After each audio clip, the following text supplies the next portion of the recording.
Hello friends, in this video we are going to discuss chemical reactions and equation of class 10th. So video start करने से पहले please आप channel को subscribe कर दें to support the channel.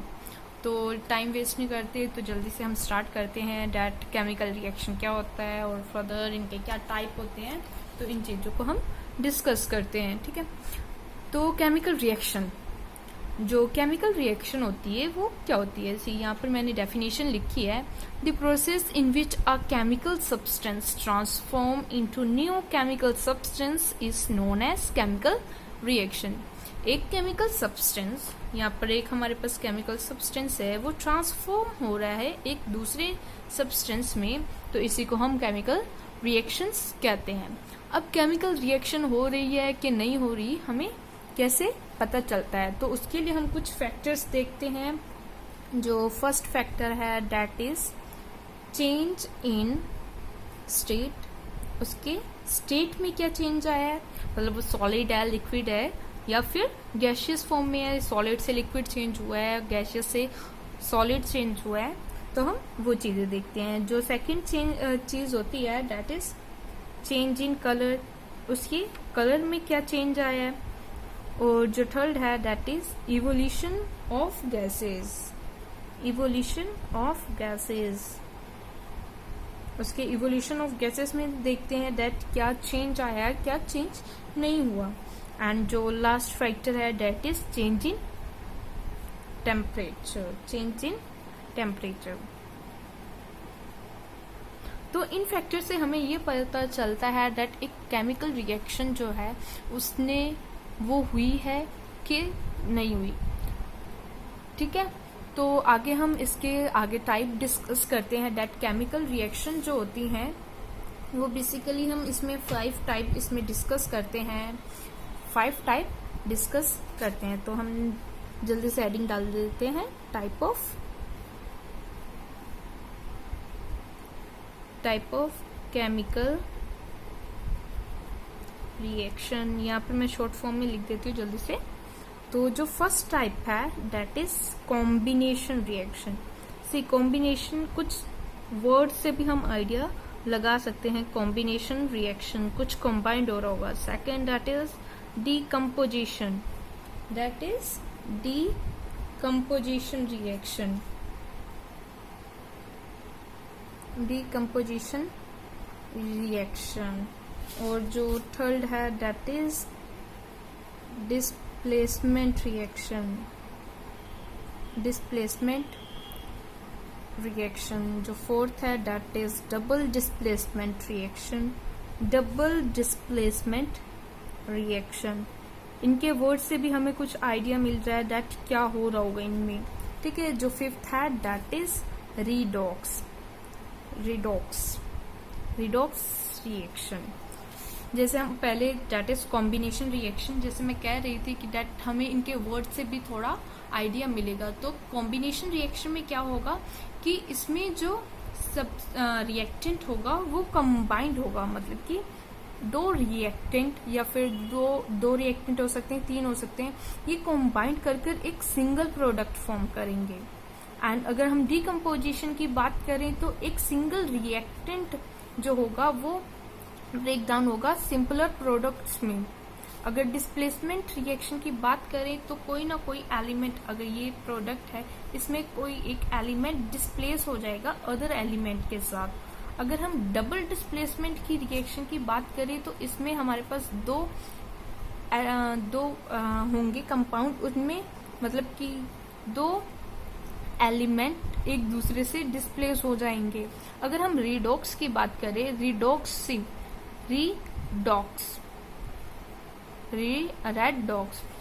इसमें reduction और oxidation के रिलेटेड कुछ होगा, तो हम इसको पूरी तरह से डिस्कस करते हैं। तो पहला जो था हमारा that is combination. Pen change कर लेते हैं। That is combination reaction. तो कॉम्बिनेशन रिएक्शन में जैसे हमें पता चल रहा है कि 2 चीजें कंबाइंड होंगी, एड ऑन होंगी और एक सिंगल प्रोडक्ट फॉर्म होगा।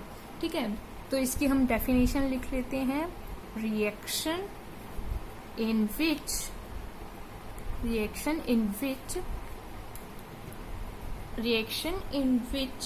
a single product is formed, मतलब कि एक सिंगल प्रोडक्ट फॉर्म हुआ है फ्रॉम टू और मोर रिएक्टेंट। आपको ये तो पता है ना कि जो लेफ्ट हैंड साइड होते हैं वो रिएक्टेंट होते हैं और जो राइट हैंड साइड होते हैं दैट आर प्रोडक्ट। ओके, तो अगले हम इसका चलो एग्जांपल एक देख लेते हैं। अगर हम बर्निंग ऑफ कोल की बात करते हैं, बर्निंग ऑफ कोयला जो होता है, कोयला आमतौर पर हम कोयला बोलते हैं, तो उसको हम अगर बर्न करते हैं तो क्या होता है, सी अगर हम कार्बन सॉलिड होता है तो यहाँ पर हम सॉलिड का लिखते हैं, और इसके साथ अगर हम बर्निंग करते हैं तो हमें प्रेजेंस ऑफ ऑक्सीजन चाहिए, तो ये फॉर्म होता है कार्बन डाइऑक्साइड। ठीक है, तो यहाँ पर दो कंपाउंड, हम कंपाउंड बोल सकते हैं, दो कंपाउंड या फिर दो एलिमेंट, ये कंपाउंड होगा और ये एलिमेंट, जब ये दोनों कंबाइंड हो रहे हैं तो क्या फॉर्म कर रहे हैं, कार्बन डाइऑक्साइड फॉर्म कर रहे हैं। हमें जो प्रोडक्ट मिल रहा है वो सिंगल मिल रहा है। ठीक है, तो हम इसको कंसीडर करेंगे एज अ कॉम्बिनेशन रिएक्शन। अगली हम देख लेते हैं, दैट इज डीकम्पोजिशन रिएक्शन। इसी डीकम्पोजिशन रिएक्शन को हम डी रिप्लेसमेंट रिएक्शन भी बोल सकते हैं। ऐसे ये कॉम्बिनेशन रिएक्शन की हम उल्टी भी ले सकते हैं, बिकॉज इसमें एक सिंगल प्रोडक्ट जो है वो कन्वर्ट हो रहा है दो या फिर तीन सिंगुलर, एक रिएक्टेंट जो है वो दो प्रोडक्ट में चेंज हो रहा है, मतलब सिंपलर प्रोडक्ट में चेंज हो रहा है। ठीक है, तो इसमें हम लिख सकते हैं when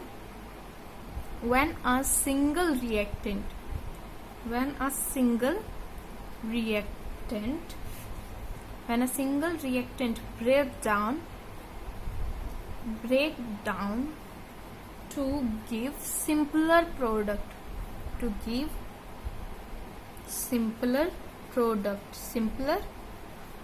मतलब कि सिंपलर प्रोडक्ट फॉर्म हो रहे हैं, तो उसको हम डीकम्पोजिशन रिएक्शन कहते हैं। फॉर एग्जाम्पल अगर हम एग्जाम्पल में ले लेते हैं 2FeSO4, इसको हम जब हीट करते हैं तो हमें क्या मिलता है, Fe2O3 plus SO2 plus SO3, ये दोनों गैस में होते हैं। ठीक है, जब एक सिंगल जो कंपाउंड है वो ब्रेक डाउन होता है तीन में, Fe2O3 SO2 और SO3, मतलब कि तीन सिंपलर प्रोडक्ट में ब्रेक डाउन हो रहा है, तो इसको हम डीकम्पोजिशन रिएक्शन कहते हैं। जो अगला हमारा थर्ड है दैट इज डिस्प्लेसमेंट रिएक्शन। इसमें कुछ ना कुछ डिस्प्लेस हो रहा होगा, डिस्प्लेसमेंट रिएक्शन। सी डिस्प्लेसमेंट रिएक्शन में एक चीज, जैसे यहाँ पर कोई भी है, इसको अगर हमें डिस्प्लेस करना है, मतलब कि इसको हटाना है, तो इसके लिए हमें मोर स्ट्रॉन्ग, एक स्ट्रॉन्ग पर्सन की नीड होगी जो इससे स्ट्रॉन्ग हो। सपोज यहाँ पर दो व्यक्ति हैं, एक ही है और एक ही है। ठीक है, एक और इंसान आया, अगर उसको इसको हटाना है यहाँ से, तो इसका स्ट्रॉन्ग होना जरूरी है। अगर ये स्ट्रॉन्ग नहीं होगा तो इसको हटा नहीं पाएगा। ठीक है, तो डिस्प्लेसमेंट रिएक्शन में भी यही होता है, जो एलिमेंट मोर रिएक्टिव होते हैं, वो लेस रिएक्टिव है उसे डिस्प्लेस कर देते हैं उसकी पोजीशन से। फॉर एग्जाम्पल हम लेते हैं Zn प्लस CuSO4, तो जो हमारी रिएक्शन होती है that is ZnSO4 plus Cu। यहाँ पर जो Zn है वो Cu से मोर रिएक्टिव है, मतलब मोर स्ट्रॉन्ग है, मोर इजिली रिएक्ट कर सकता है, तो Zn ने CO को डिस्प्लेस कर दिया। जो हमारा फोर्थ है that is double displacement reaction. Double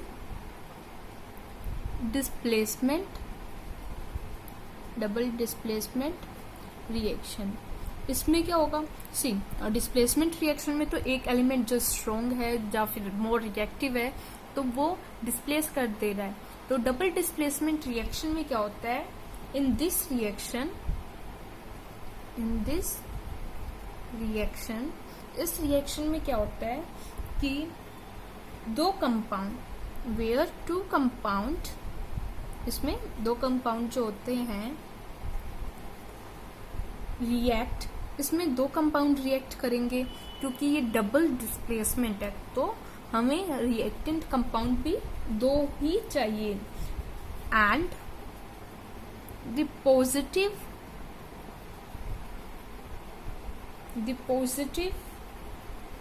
and negative ion, इनके जो आयंस हैं ऑफ द रिएक्टेंट, जो रिएक्टेंट के हैं, they will switch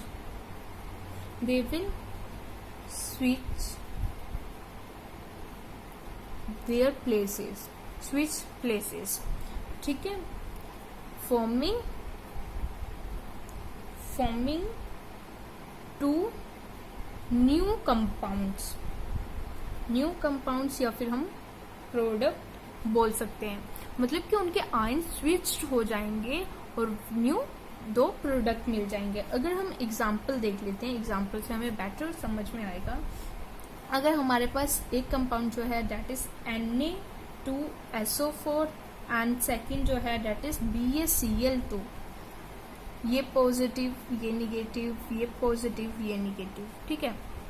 अब जब ये पॉजिटिव इस निगेटिव से जुड़ेगा देन ये दोनों मिलेंगे तो हमें क्या मिलेगा, 2NaCl प्लस BaSO4, दो न्यू कंपाउंड, इनके आयंस एक्सचेंज हुए, मतलब कि आयंस जो Ba के साथ ये पॉजिटिव निगेटिव, तो इसने इसके साथ डिस्प्लेसमेंट करा और इसने इसके साथ डिस्प्लेस करा।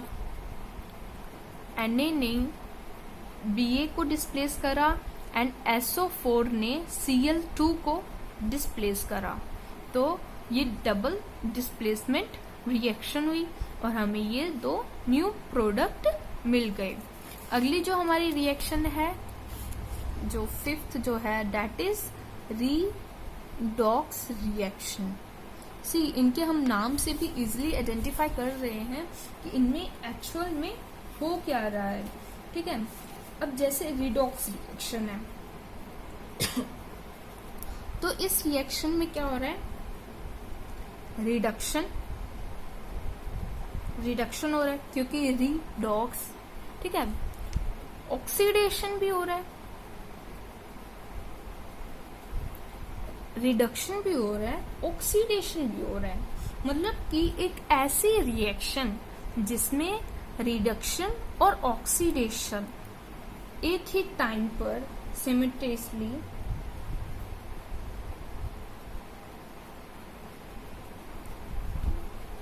टेक प्लेस, तो उसी रिएक्शन को हम रिडॉक्स रिएक्शन कहते हैं। मतलब एक ही टाइम पर जिसमें रिडक्शन और ऑक्सीडेशन एक साथ होता है उसे हम रिडॉक्स रिएक्शन कहते हैं। सी ऑक्सीडेशन रिएक्शन में क्या होता है, ऑक्सीडेशन में एक तो एडिशन ऑफ ऑक्सीजन होता है, एडिशन ऑफ ऑक्सीजन, ठीक है, removal of hydrogen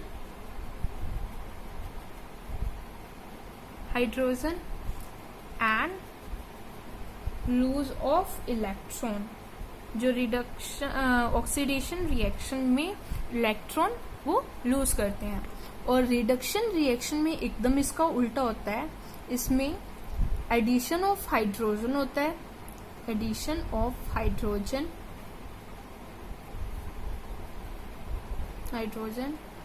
removal of oxygen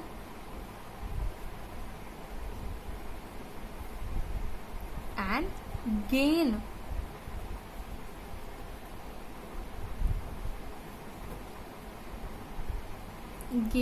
of electron, मतलब इसमें इलेक्ट्रॉन गेन करते हैं। ठीक है, तो ये दोनों रिएक्शन एक दूसरे की उल्टी हैं।